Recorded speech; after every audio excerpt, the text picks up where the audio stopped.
നമ്മുടെ മാവേലിക്കരയിലെ കുത്തിക്കോരി ബിരിയാണി വിളമ്പുന്ന പുതിയൊരു സ്പോട്ടോടെ ഞാൻ നിങ്ങളെ കാണിച്ചു തരട്ടെ. എങ്കിൽ വാ. ഇതാണ് ആ സ്പോട്ട്. ബിരിയാണി വാങ്ങാൻ നിൽക്കുന്ന ആളുകളുടെ തിരക്ക് കണ്ടോ. 2 പേർക്ക് വയറ് നിറയെ കഴിക്കാൻ പറ്റുന്ന ക്വാണ്ടിറ്റിയിലാണ് ഇവിടെ ബിരിയാണി കൊടുക്കുന്നത്. കുത്തിക്കോരിയാണ് ഇവിടെ ചേച്ചി ബിരിയാണി വിളമ്പുന്നത്. ചേച്ചി കുത്തിക്കോരിയാണോ ബിരിയാണി കൊടുക്കുന്നത്? തീർച്ചയായിട്ടും.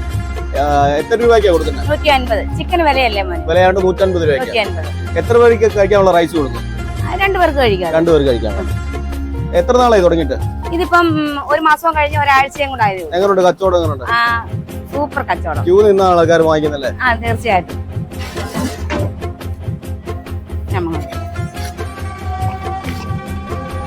കുത്തിക്കോരിയാണ് കൊടുക്കുന്നത് കേട്ടോ.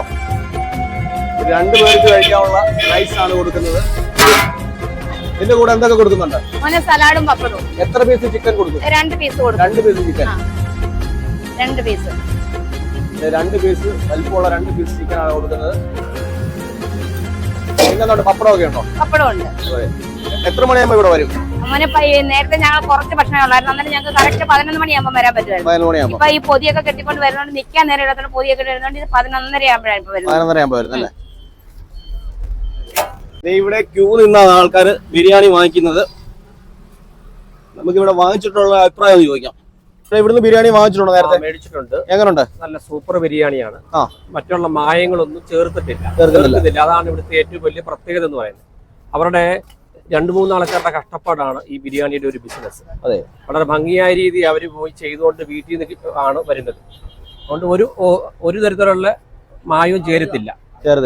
സാധാരണ നമ്മളൊരു കടയിൽ പോയി ഒരു ബിരിയാണി മേടിച്ചു കഴിഞ്ഞാൽ ആ ബിരിയാണി കഴിച്ചു കഴിഞ്ഞാൽ അപ്പം തന്നെ നമ്മൾ കൈ എഴുതുന്ന സമയത്ത് തന്നെ അതിനെല്ലാം കയ്യിലെല്ലാം പറ്റി. പക്ഷെ ഇത് ആ തരത്തിലുള്ള ഒരു ചെരുവയില്ല. ക്വാണ്ടിറ്റി എത്ര പേർക്ക് കഴിക്കാൻ പറ്റുന്നുണ്ട്? 2 പേർക്ക് കഴിക്കാം. നല്ല ക്വാണ്ടിറ്റി, സൂപ്പർ ക്വാളിറ്റി ഉണ്ട്. ഇത് രണ്ടും നല്ല മെച്ചമാണ്. റൈസ് ഒക്കെ വലിയ റൈസ് ആണ്. നമ്മൾ എത്ര മണിയാകുമ്പോ തുടങ്ങും പരിപാടി? മോനെ വീട്ടിൽ നമ്മളിപ്പോ ഇത് കച്ചവടം കഴിഞ്ഞിട്ട് പോയി കഴിഞ്ഞാൽ വീട്ടിൽ ചെന്ന് കഴിഞ്ഞാൽ മോനോട് പറയാൻ ഉള്ളി അരിയാൻ 2 പേരെ അവിടെ ഏൽപ്പിച്ചിട്ടുണ്ട്. അവരെല്ലാം അരിഞ്ഞെല്ലാം വെക്കും. പിന്നെ ഞാൻ 4 മണിയാകുമ്പോൾ അവിടെ വഴറ്റാൻ നിൽക്കും. ഇന്നലെ കിടന്നപ്പോൾ 1 മണിയായി മോനോട് പറയാൻ. 1 മണിയായി. ഇത് വഴറ്റെന്ന് വെച്ചിട്ട് പാടാം. ഞങ്ങളുടെ വീട്ടിൽ 4 അംഗങ്ങളുണ്ട്. പിന്നെ എന്നെ 2 ചേച്ചിമാർ അപ്പുറത്തേ ഉണ്ട്. എല്ലാവരും കൂടെ ചേർന്ന് ചെയ്യുന്നത്. അതെ, ഫലമാണിത്. കുത്തിക്കോരിയാണ് ഇവിടെ ചേച്ചി ബിരിയാണി കൊടുക്കുന്നത്. പൊതിയും ഞാൻ കൊടുക്കുന്നത് കേട്ടോ. ഇൻസ്റ്റാഗ്രാമിനകത്തോടൊക്കെ കണ്ടിട്ടുണ്ട്, കേട്ടിട്ടുണ്ട്. ഞാൻ വാങ്ങിച്ചിട്ടില്ല. വൈഫ് പ്രാവശ്യം വാങ്ങിച്ചിട്ടുണ്ട്. നല്ല ഫുഡാണ്. ഇവിടെ 2 പേര് ബിരിയാണി വാങ്ങിക്കാൻ വന്ന് കിട്ടിയില്ലെന്നോ? കിട്ടിയില്ലല്ലേ? കിട്ടിയില്ല. എവിടുന്ന് വരും? തീർന്നുപോയി. ഭയങ്കര തിരക്കാ. എവിടുന്ന് വരുവാ? ഞങ്ങൾ കുന്നം.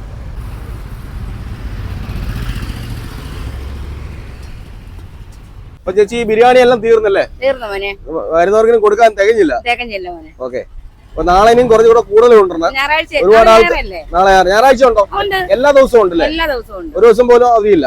എല്ലാ ദിവസവും ഉണ്ട്. നമുക്ക് കച്ചവടം കിട്ടാൻ കുതിച്ചതാണ്. അതിപ്പോ ആ കച്ചവടം നമുക്ക് കിട്ടിയപ്പോ സന്തോഷത്തോടെ. ഓക്കെ. അപ്പൊ നാളെ ഇനിയും കൂടുതൽ കൊണ്ടുവരുമോ സാധനം? ഒരുപാട് ആൾക്കാർ വന്നിട്ട് തിരിച്ചു പോയി കിട്ടാതെ. അപ്പോൾ നിങ്ങൾ എല്ലാവരും ഈ ചേച്ചി ഒന്ന് സപ്പോർട്ട് ചെയ്യുക. അപ്പൊ ഇതിന്റെ ലൊക്കേഷൻ വരുന്നത് മാവേലിക്കര കൊമ്പശ്ശേരി ജ്വല്ലറിയുടെ നേരെ ഓപ്പോസിറ്റ് ആണ്. ആ ലാഭമേളയുടെ തൊട്ടടുത്താണ്.